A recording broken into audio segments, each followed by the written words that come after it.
Hello viewers, welcome to Revadis Tamil Kitchen. Revadis Tamil Kitchenல இன்னைக்கு பன்னீர் நெய் roast எப்படி செய்யறதுன்னு பார்க்கலாம். இது வந்து சப்பாத்தி, நான், பரோட்டாக்கு ரொம்ப சூப்பரா இருக்கும்.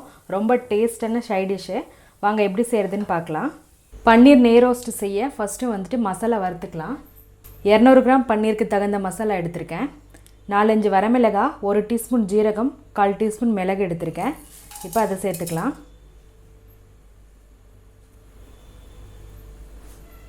வர கொத்தமல்லி வந்து 1 டீஸ்பூன், சோம்பு 1 டீஸ்பூன், ஒரு 1/2 டீஸ்பூன் அளவு வெந்தயம், 3 கிராம்பு எடுத்துருக்கேன். அதையும் சேர்த்துக்கலாம்.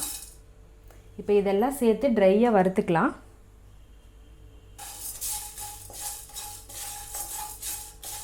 உங்களுக்கு காரத்துக்கு தகுந்த மாதிரி மசாலா ஆட் பண்ணிக்கோங்க.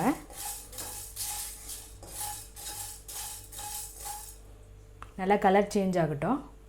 மசாலா நல்லா வறுபட்டுடுச்சு, நல்லா வாசனை வருது, கலரும் சேஞ்ச் ஆகிடுச்சு. இப்போ அடுப்பு ஆஃப் பண்ணிவிடுங்க.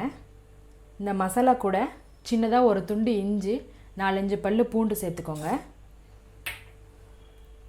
அதே போல் ஒரு 1/4 டீஸ்பூன் மஞ்சத்தூள் வந்து தண்ணி சேர்த்து மிக்ஸ் பண்ணி வச்சுருக்கேன். இதுவும் சேர்த்து நல்லா நைஸாக பேஸ்ட்டாக அரைச்சி எடுத்துக்கோங்க. மசாலா அரைச்சி எடுத்த பிறகு பன்னீர் வந்து ஃப்ரை பண்ணிக்கலாம். பேனில் 1 ஸ்பூன் நெய் விட்டுக்கோங்க.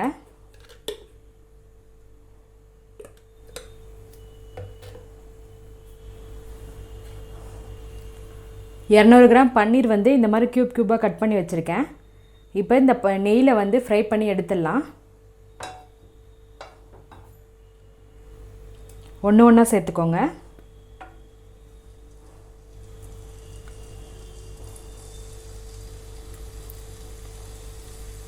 நெய்யில் எல்லா சைடும் பன்னீர் ஃப்ரை ஆகணும் நல்லா.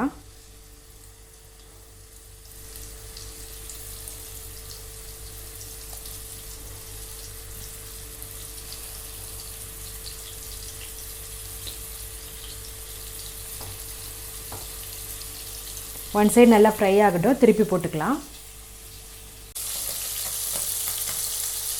பன்னீர் வந்து நெய்யில் ஒன் சைடு ஃப்ரை ஆன பிறகு மெதுவாக திருப்பி போட்டுக்கோங்க.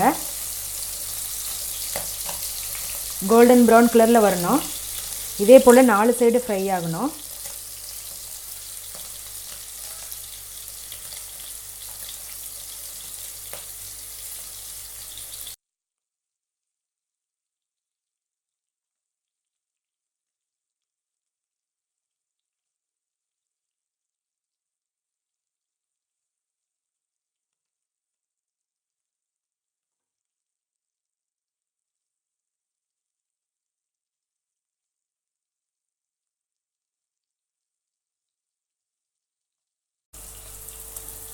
நல்லா திருப்பி போட்டேன். இந்த சைடு நல்லா ஃப்ரை ஆகட்டும்.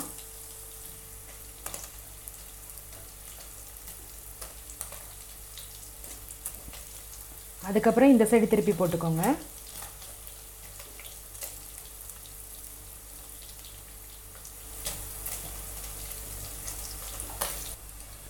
எல்லா சைடும் ஃப்ரையான பன்னீரை எடுத்து பிளேட்டில் மாற்றிடுங்க.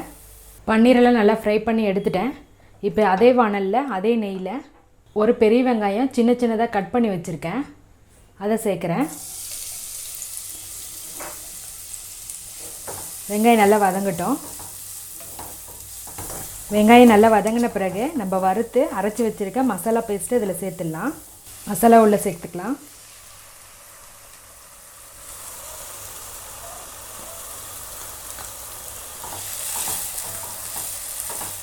இப்போ ஒரு 2 நிமிஷம் வந்து மசாலா நல்லா வேகட்டும்.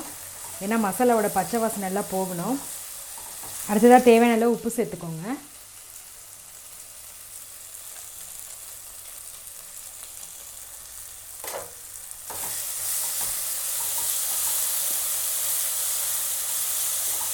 உப்பு சேர்த்து மிக்ஸ் பண்ணி விட்டு நம்ம நெய்யில் ஃப்ரை பண்ணி வச்சுருக்க பன்னீரை இதை சேர்த்துடலாம்.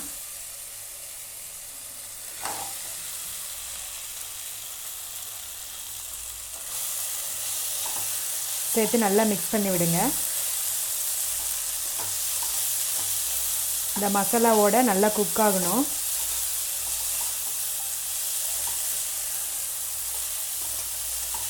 தண்ணி எதுவும் சேர்க்க வேணாம். அடுப்பை வந்து மீடியமாக வச்சு ஒரு 2 நிமிஷம் க்ளோஸ் பண்ணி வச்சுருங்க. அப்போ தான் இந்த மசாலா வந்து பன்னீருக்குள்ளே நல்லா இறங்கும். 2 நிமிஷம் க்ளோஸ் பண்ணி வச்சு எடுத்துட்டேன். பன்னீர் நெய் ரோஸ்ட் ரெடி ஆகிடுச்சு.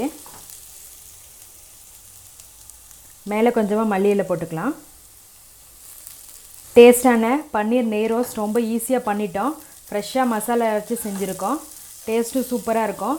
இது சப்பாத்தி நான் பரோட்டாவுக்கு சைட் டிஷ் செம்மையாக இருக்கும். நீங்களும் இதே போல் வீட்டில் ட்ரை பண்ணி பாருங்கள். எங்கள் சேனலை சப்ஸ்கிரைப் பண்ணுங்கள். மறக்காமல் பக்கத்தில் இருக்க பெல் பட்டனை கிளிக் பண்ணுங்கள். இந்த வீடியோ உங்களுக்கு பிடிச்சிருந்தா ஷேர் பண்ணுங்கள், லைக் பண்ணுங்கள், கமெண்ட் பண்ணுங்கள். ராவதிஸ் தமிழ் கிச்சன் பார்க்குற எல்லாருக்கும் ரொம்ப நன்றி.